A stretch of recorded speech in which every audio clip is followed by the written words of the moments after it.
Okay, let's do this. Billions of us are broadcasting our lives on social media, projecting an idea of ourselves that's probably not real. In the history of human beings, it's probably the most dramatic shift in how we interact. But we still don't really know what it's doing to our minds. But there could be a group of guinea pigs living their lives intensely online who could give us an idea of what this is doing to our mental health. Good. In the weird world of the social media influencer. We out here.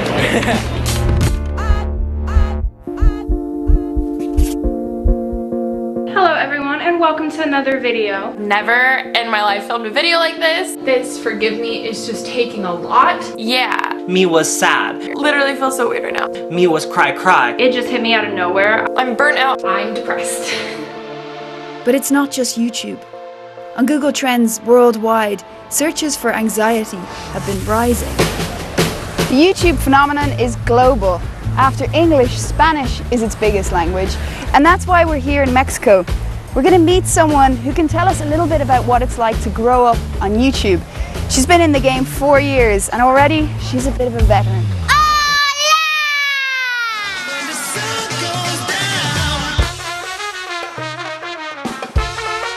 Hola, yo soy Jessie, tengo 11 años, soy influencer y en mi canal de YouTube tengo 135 millones de vistas y hoy estamos en el rancho de mi abuelo. ¡Miren! She just looks at the camera and she's like happy. Jessie makes videos with her brother Pepe. 2 years ago, the channel started blowing up.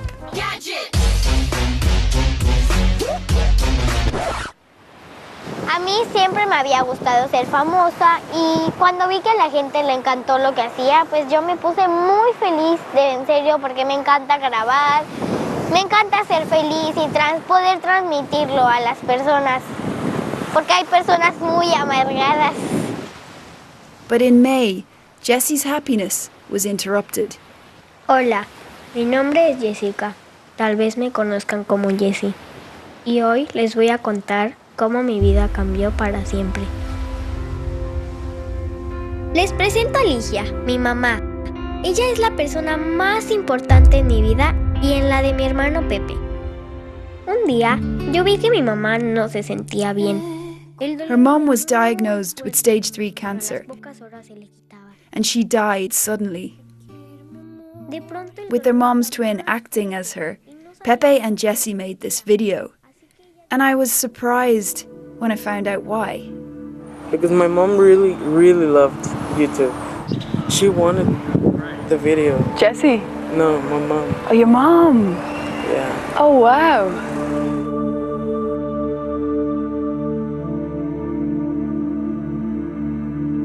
The video has 6 million views and counting, which is good news, because recently the channel has been taking a hit. Antes tienes muchas vistas, millones, y ahora no es... No tantas. Es que me fui un tiempo de YouTube porque pues mi mamá falleció, entonces me fui un tiempo porque no estaba bien y me fui. ¿Y estás mejor ahora? YouTube is a brutal popularity contest. If you stop feeding the algorithm bites back. A year ago, Jessie got millions of views, but now, after her break, that's down to tens of thousands. ¿Te preocupas cuando no hay vistas, no? A veces sí. Porque me gustaba mucho que la gente viera mi contenido. O sea, es muy padre ser famosa. But do you think it's healthy to have... Such an exposure. Yeah, huge exposure. Do you worry about it? Yeah, sometimes. But I mean, we all care about her. I even think that it's helping her with my mom's passing. I think it distracts her. It doesn't seem like the healthiest way to grieve, but this is all so new. Who knows if it's a good way for 2 young people to deal with the trauma of their mom's death. And using social media as therapy is weirdly common. Para mí yo digo que sí es mágico, que me siento mal, pero me pongo a grabar, se me olvida, es una terapia para mí. We're in Mexico City and we're here to meet Nina Dantas. She's a rising star on YouTube and Instagram, but TikTok is where she made her real mark. It's an app that has 500 million users and 2.7 million of them are Nina's. But earlier this year, she realized that her work was starting to take a serious toll on her mental health. You feel like you have a million friends, but when I read the feedback, I feel good too. ¡Oh! ¡Me quiero ir! ¡Amo esta canción! Okay, it seems mad. It seems like she's losing her mind. But actually Nina's making us a video about the inner mindset of an influencer and what it's like to be an introvert and an extrovert at the same time. Me quiero ir. Done. Me quiero ir.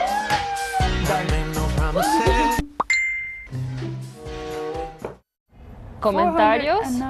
5,494 likes or views? Yeah. Likes. Views. So what is it like to have 2.7 million friends? Es muy raro. No logro tener una dimensión de cuántas personas tengo como seguidores, como amigos, pero sé que es muchísima gente y a veces llega a espantar, llega a ser algo que da miedo. Do you think it's healthy? No. A few months ago, the pressure of churning out content and not disappointing her fans got too much. Porque sí me sentía muy ansiosa de que no quería despertar, no quería levantarme de la cama, pero a la vez tenía esta presión de que lo tengo que hacer y ni modo, que sí llegué al límite de ya no quiero vivir. Y cuando yo dije, ok, si estoy pensando eso es porque en serio necesito la ayuda. Sí. Bien. ¿Cómo te llamas? Melissa. Melissa, a ver, ¿qué andas haciendo por acá? Amigos, realmente tengo pocos y mis seguidores es otro tipo es un público que viene para ser mis amigos, pero son amigos diferentes porque son amigos que esperan un contenido, no unos amigos que están para ayudarme en situaciones de me van a dar consejos o algo del estilo. It's pretty clear that Nina has a healthy attitude to what she does.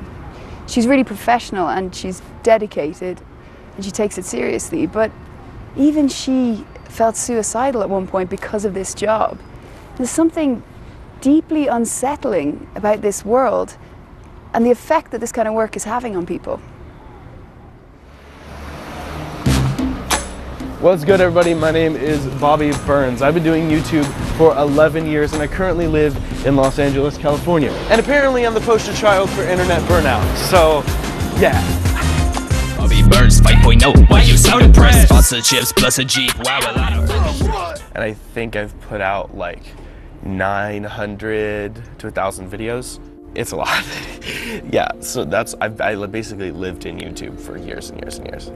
Hey guys, so today's video is about being a child and having people know you for the art that you're making. Bobby moved to LA last February to capitalize on a booming YouTube career, but it hasn't worked out as planned. I did a video on Shane Dawson, who is a really, really large YouTuber. At that time, he wasn't as large. Oh my god, it's a good sign. You smell good. Hey. Oh, you do smell good.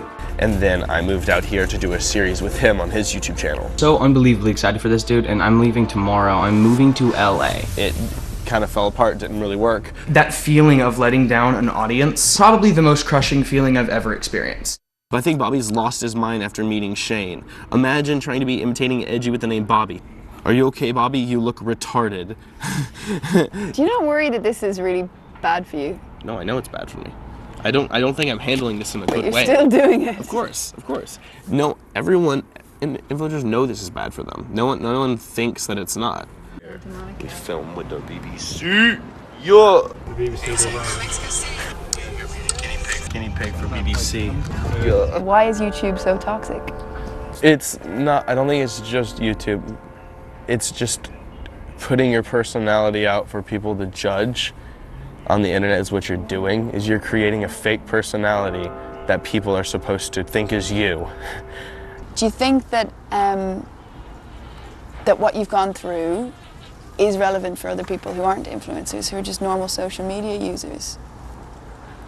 I mean, especially younger people. I mean, as far as understanding that it does affect your mental health, understanding that the validation that you get from a post, the lack of that validation can create like a hole that nothing else fills. Because it is an addiction.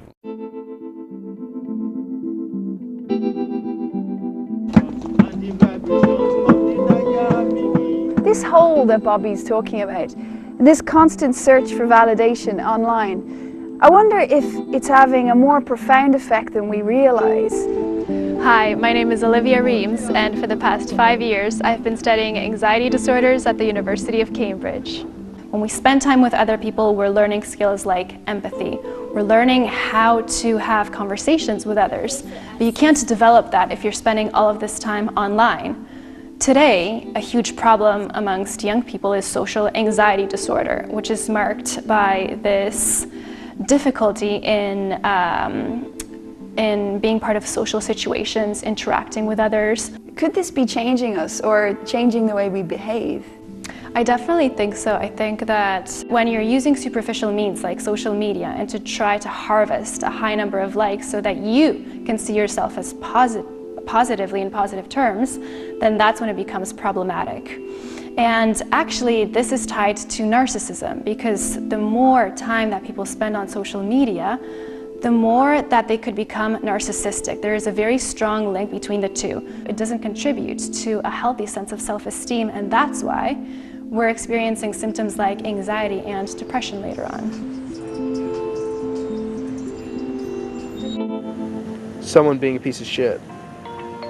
I don't know. Oh yeah. Why do people feel like they can send these insults directly? Well, because they can. Because they can, and I'm allowing them to. And I'm reading it. Did you respond? No. Anytime I respond to like a DM that's like, you piece of whatever, they're immediately like, oh my God, I'm your biggest fan. I've been wanting to talk to you forever. I can't believe you finally responded, and send all these so they just happy want your emojis. Attention. Yeah.